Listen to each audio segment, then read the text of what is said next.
So the bottom line is, what should we be doing with our money? For some answers, let's bring in David Barson. He's president of Barson Financial Planning. Thank you for being with us from San Mateo. Okay, we've seen the stock market go up and down so much. It went down, then it came back up, and people are just so panicked when they think about money. What's the first thing we need to do?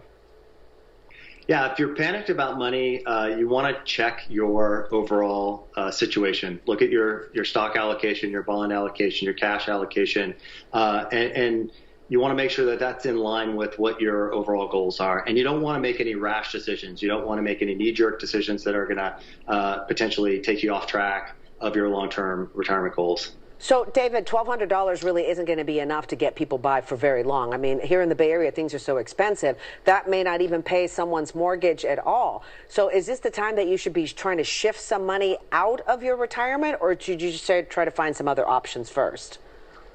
Yeah, Jessica, so that really depends on the individual situation. If your back is against the wall, you don't have a lot of choices, there's really not much you can do. If you're otherwise, if you're a long-term investor or somebody that has more time and investing for the long term, whether you're a young investor or somebody who's approaching retirement, you don't want to make any decisions or rash decisions to stop contributing to your 401k or taking money out in a knee-jerk fashion, no.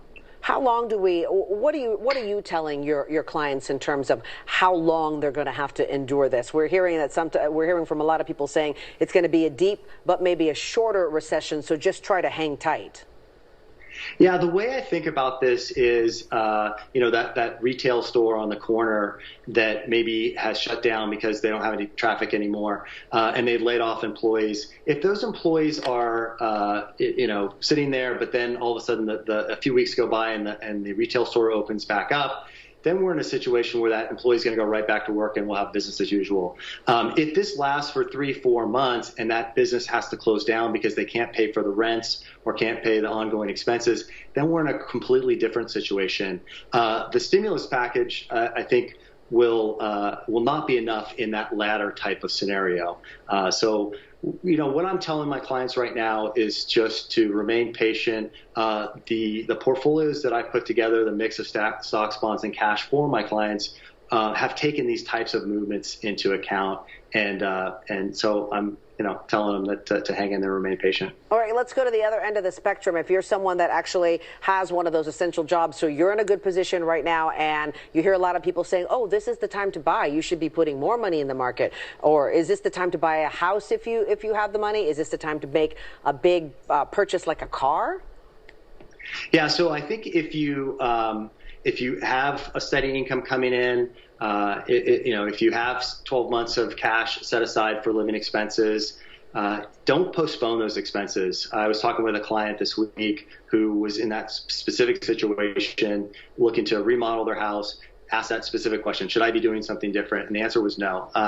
Keep going about your daily living, keep spending like you would be. And in fact, there could be opportunities for some great bargains right now. Okay, what about, I think the big thing is, what about mental financial anxiety? How do you calm all those voices in your head that are just screaming, oh my goodness, we're going to lose everything? Yeah, what I would tell folks in that situation is take a walk, go get some exercise, get away from it somehow, at least for a short period of time.